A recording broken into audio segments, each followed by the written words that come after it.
मेरा तो जब मैंने आपको पहली बार गाते हुए सुना, मेरा फिक्स था कि मुझे 60s के गानों की आपसे प्लेलिस्ट लेनी है। नहीं, मैं उतना बुरा नहीं हूँ कि 60s की प्लेलिस्ट मिलेगी, बट हाँ, I generally use to listen to Kishore, Rafi, Mukesh Manna Dey, Hemant Kumar, Mahendra Kapoor, Lata Mangeshkar, and due to some course of events I ended up contesting for the elections of student union.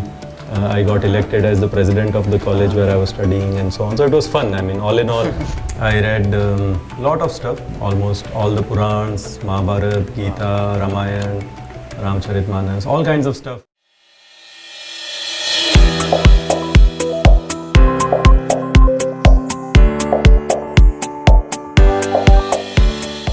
Hello guys, welcome back to another episode of Jay Thakkar Show. Yes, new setup. Today I am at School of Modern Media Studio at UPES with a very special guest, Dr. Ram Sharma, Vice Chancellor of UPES, Dehradun. Thank you so much for joining on the show, sir. How are you? Thank you, Jay. Thank you for inviting me over. Thank you for reaching out and writing. It's always a pleasure to interact with students and being at this lovely facility at School of Modern Media, UPES. I'm feeling great. Sir, कैसी चल रही है life आपकी? Well, life is going on pretty well. A lot of interesting work that I'm getting into. I recently kind of took over as the Vice Chancellor of the university. So new role, new challenges, a lot of things to do, a lot of travels, mostly work related. Some personal space where I'm trying to read what I like to read, and lot of interactions with students, faculty members, staff members, colleagues, larger academia and policymakers and so on. So it's a lot of action, I would say, which is happening, and really enjoying this phase, especially talking to students. Great, sir. So you said reading. क्या read कर रहे हो sir आप? Okay, so as a child, I mean, I grew up in a small place in Rajasthan, which is in the western Rajasthan on the fringe of Aravalli and the desert. I mean, there was no internet while I was growing up. There were no cell phones and so on. Right. So I had two favorite activities to do as a child. So one was Atlas, World Atlas was my favorite pastime. So I would kind of see the places in the world while sitting in a small setup there in my village. The second favorite pastime was reading Indian mythology. So I read a lot of stuff. I mean, almost all the Purans, Mahabharat, Gita, Ramayana, Ramcharitmanas, all kinds of stuff, whichever I could lay my hands on. And so these two things were like my real favorite means of entertaining myself, and while sitting in a small place, roaming the world around through those pages. So traveling, of course, was one of the dreams, and while you grow up in a small middle class family, you don't realize that or you don't even expect that you would ever get to travel and so on, because you are scared to see those dreams also, thinking that they will not come true and so on. But interestingly, these days I'm revisiting those things. So I have my Kindle, whose cover is of a World Atlas. So in my Kindle I have all the mythological books, which I am now rereading since my childhood memories, revisiting them. Also, the meanings of text change with time, of course, and with your own understanding of larger world and things and so on. So now I'm reading these things with a fresh perspective. So, for example, as a child, when I used to read Mahabharat, for example, the takeaways for me were very, very different than what I am reading now, and the takeaways, understanding social context and how it is landing on me is very, very different. And traveling, of course, is happening along with the work and so on. So a lot of work related travels also, and also I think traveled so much that I had never imagined, honestly. Wow, sir. So traveling की कोई ऐसी खास memory? Lot of things. In fact, I was also fond of geography while growing up. So I used to read a lot of geographical stuff.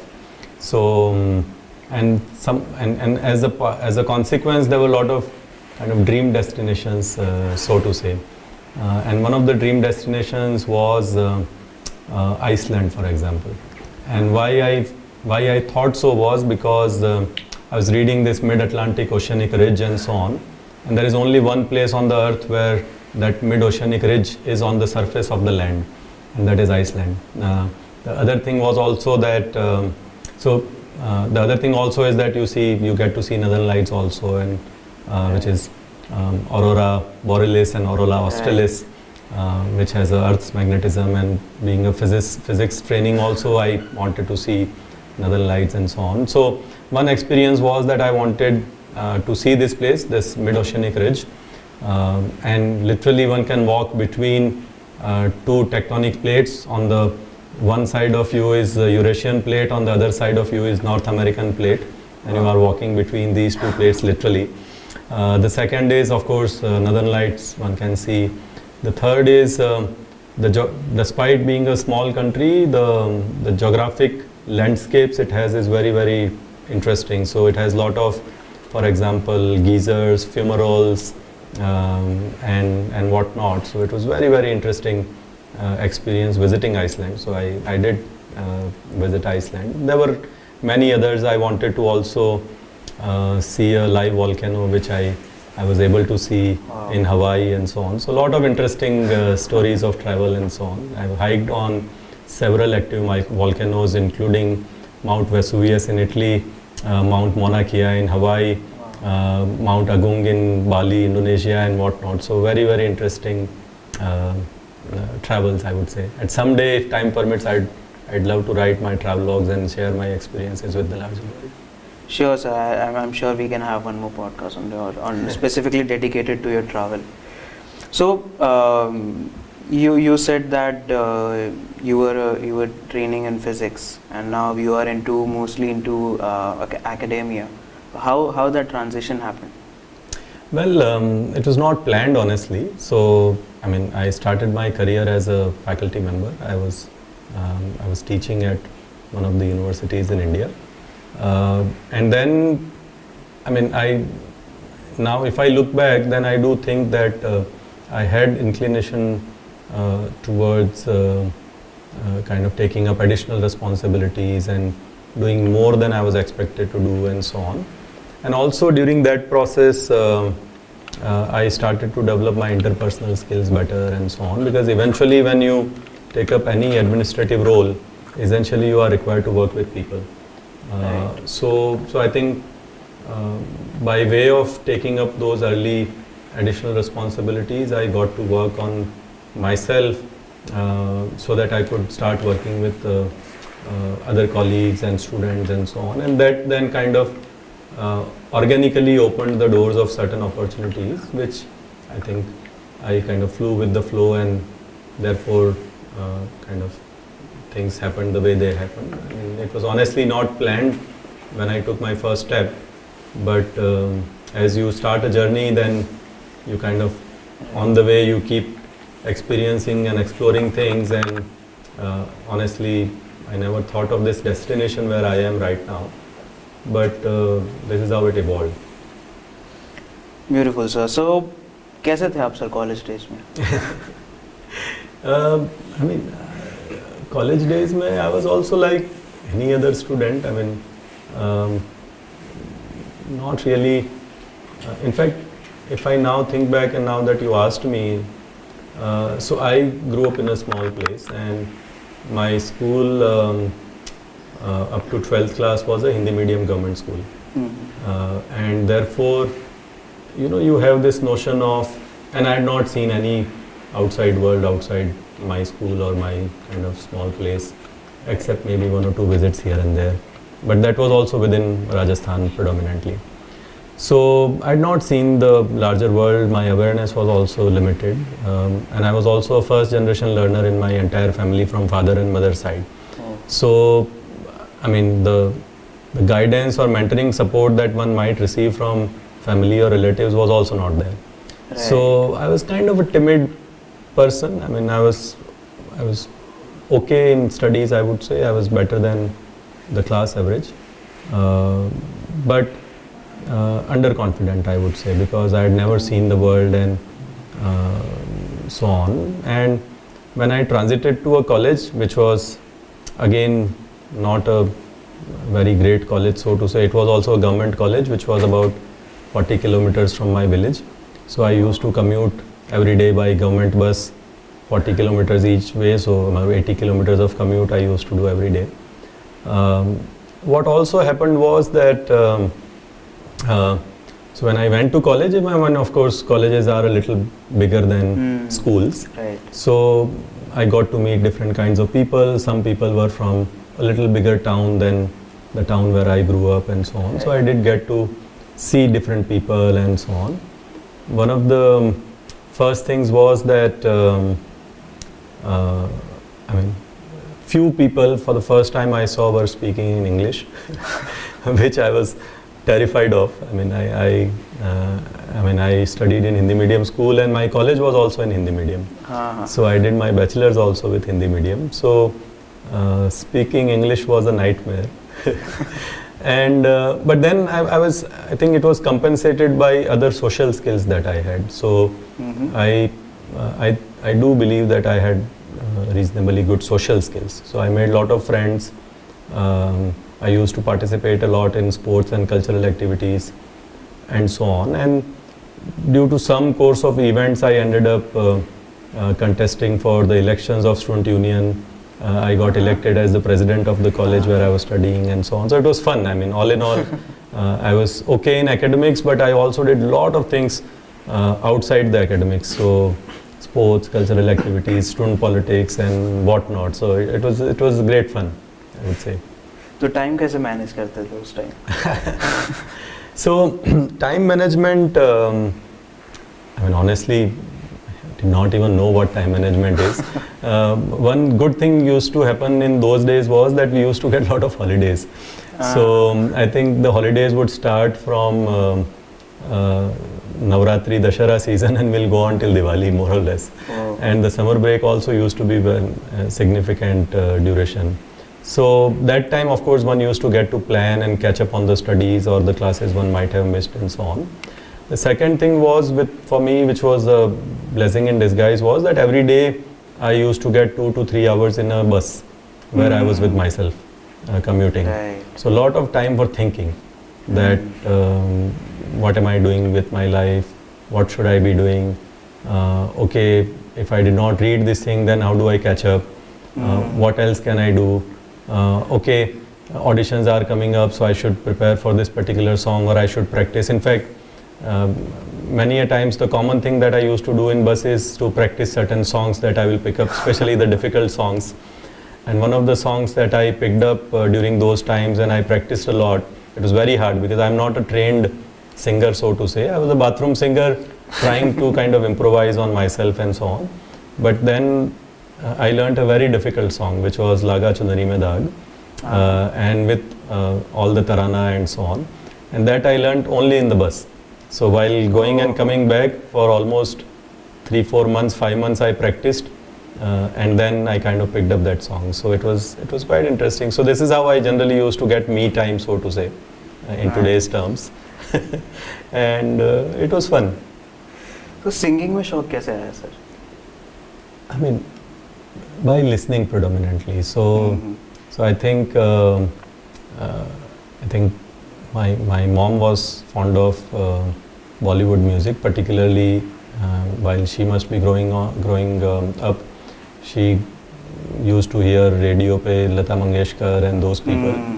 So maybe while I was young, she used to play those songs in the house, and maybe I grew up listening to Lata, Rafi, Mukesh, Kishore and so on. So maybe just by listening, I kind of developed some interest, and then I tried to maybe repeat some of those songs, and then eventually performed in a school on one particular day and so on. And then when you start receiving feedback and some claps, so then you feel कि चलो और करते हैं, and then you start doing, and the more appreciation you get, then you kind of tend to put more effort into that side कि चलो और करते हैं, देखते हैं क्या होता है. Right.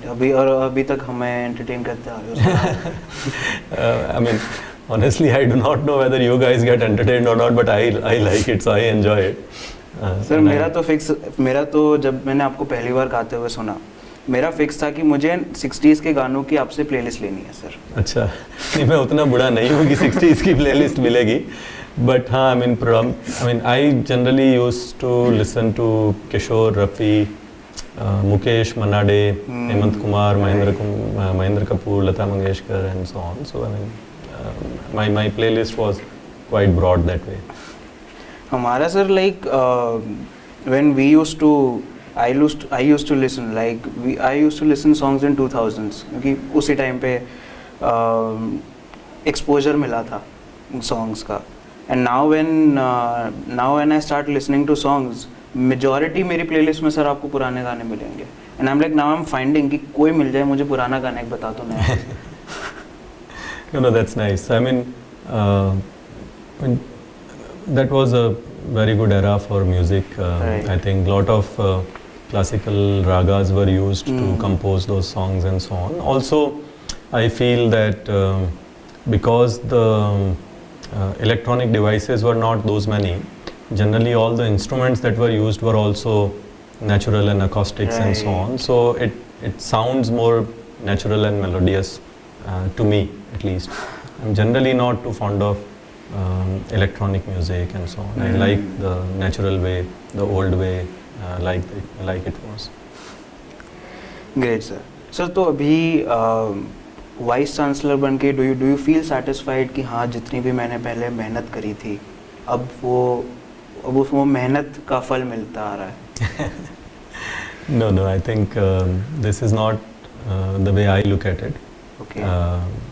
Honestly, it was not a destination that I was aiming for or aspiring for. This has happened. It's a very good thing. I mean, it's a good opportunity for me or for anybody who would have this role to do a lot of interesting things that can enable and create better opportunities for our students. And I really think that this is the part that I'm liking. Right? Now, whether I'm satisfied or not, so I think on that front I really get cruel to myself. It's very, very hard for me to get satisfied. So what makes you satisfied? I don't know. I mean, honestly, I don't have this answer. I'm still figuring out that what should be the aim of life and what should I be doing and so on. I mean, life has been kind to me. I've gotten opportunities to work at good institutions, to study at good institutions, though my start was not as great. I mean, if one looks at the photographs of the schools that I went to or the college I went to, one would really feel that what disaster. But eventually, I think I did kind of get an opportunity to go to some of the best places in the world also, and that too with prestigious fellowships and so on, so that my parents did not have to spend any money, because if they had to, they would not have been able to do that. So yeah, I mean, life has been kind. I've gotten opportunities, seen the world, studied, traveled, read, met new people, did a lot of interesting things, took a lot of chances, which one would have been scared while doing that. What if I fail? Because there was no safety net. But I mean, now if I look back, it all appears natural and organic, but at the time of making those decisions and judgment, it was quite tricky because there was no safety net or plan B. Sir तो क्या सोच के वो decision लेते थे sir कि safety net नहीं है, प्लान बी पता नहीं है? So was it pure passion कि हाँ मुझे ये करना ही है, या you had things? I mean, I don't want to sound dramatic कि passion था और वो सब था, but I mean, of course passion तो था ही, और कुछ I mean, I always wanted to do extra and work hard or harder and as hard as I could. I mean, I was not rather competing with others, but I was always, as I said, I'm cruel to myself. So I always push myself that I should do more, and that thing is inexplicable. I mean, I'm unable to kind of explain or understand this nature of mine, that where does this come from. But maybe this is also one of the early foundations of survival of fittest, maybe. That when you are growing up in a situation where you know that there is no plan B, then possibly some of those things, they kind of get inbuilt into you and so on. Right. So I think, honestly, I've not thought much about it, but that might be one of the reasons that I kind of keep pushing myself that one should do more. Right. तो sir कोई ऐसी life में ऐसी learning हो कि आपको लगा कि यार ये लर्निंग तो सबको पता होनी चाहिए, which you learned in maybe a little harsh way? No, I think I'm still learning, first of all. And that Eureka moment of learning, I do not know whether it exists. But there are some stories that have inspired me.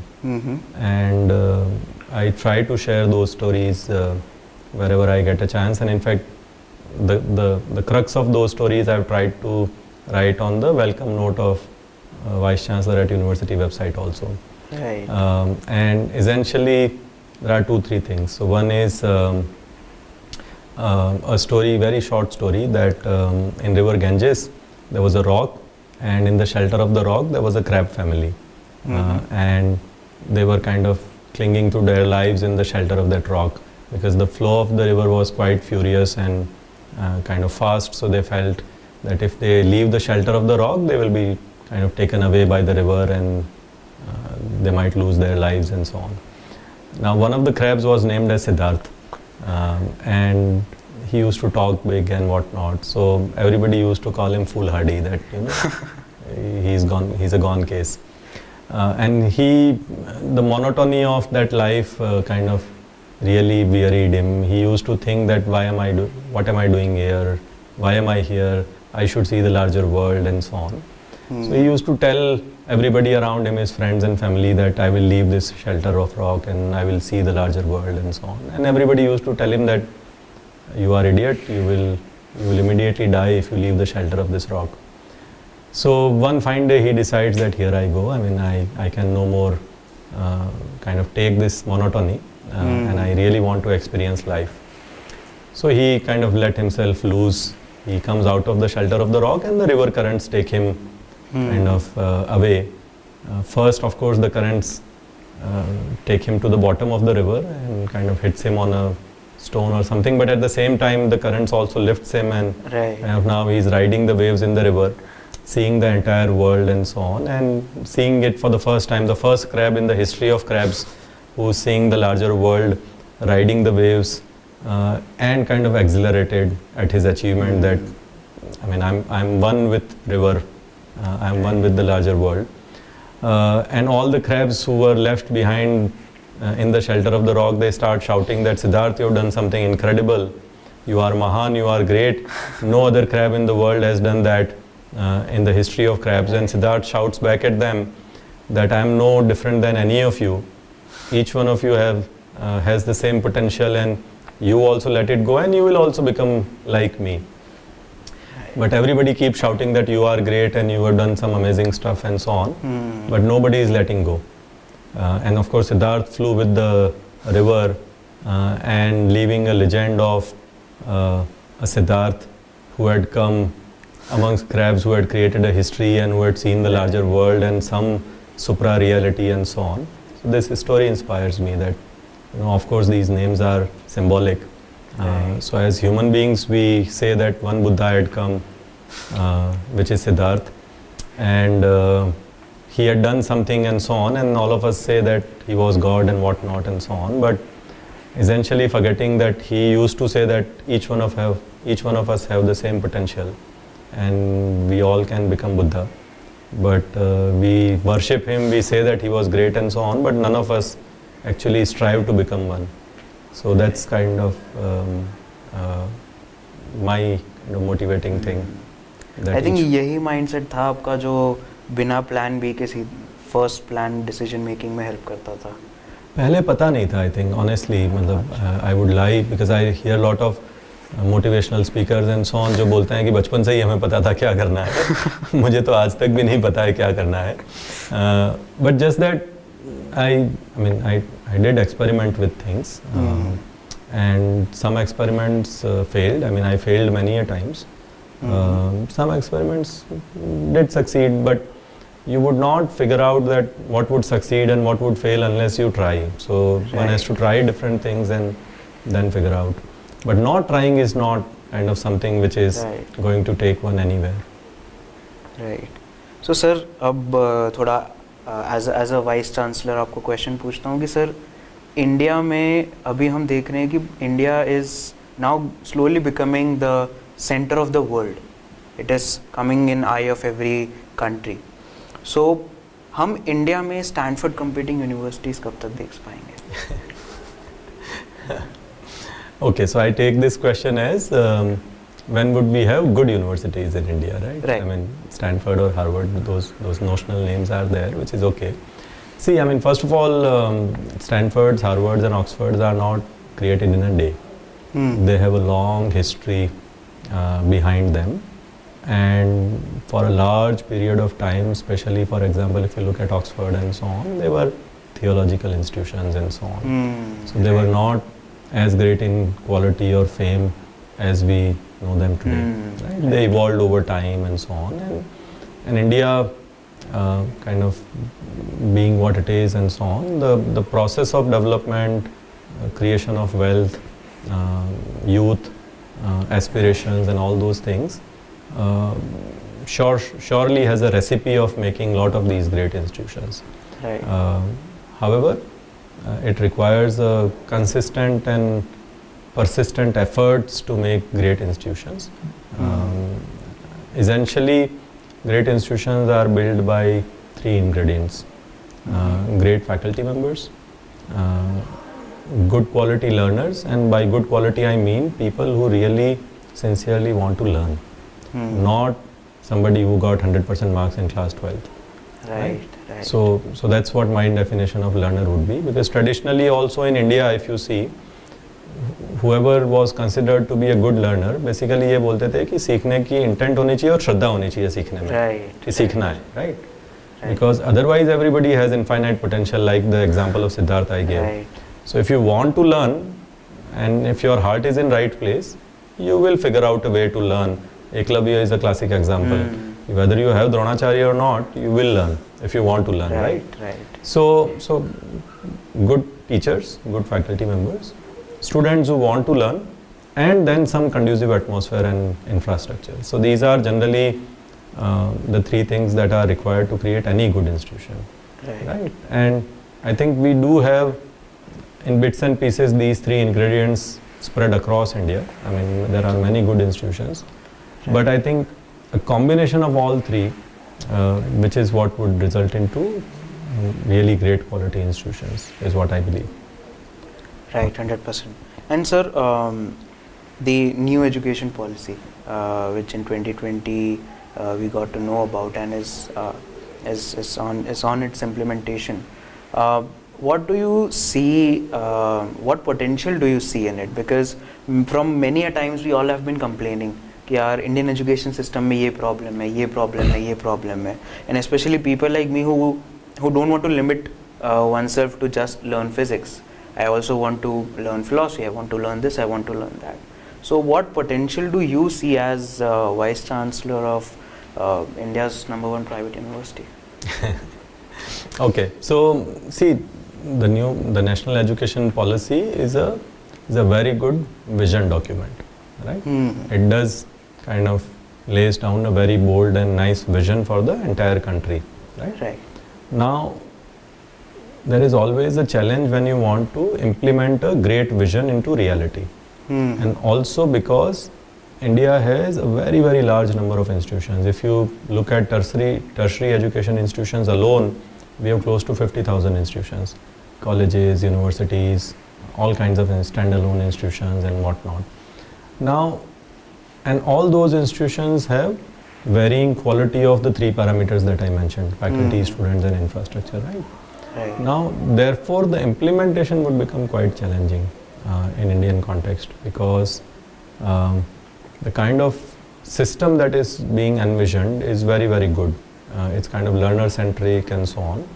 But the resources that the country might need to implement in letter and spirit would be humongous and would take a lot of time before it can be implemented in its true letter and spirit. So I'm hopeful that it would happen eventually, which would be for good.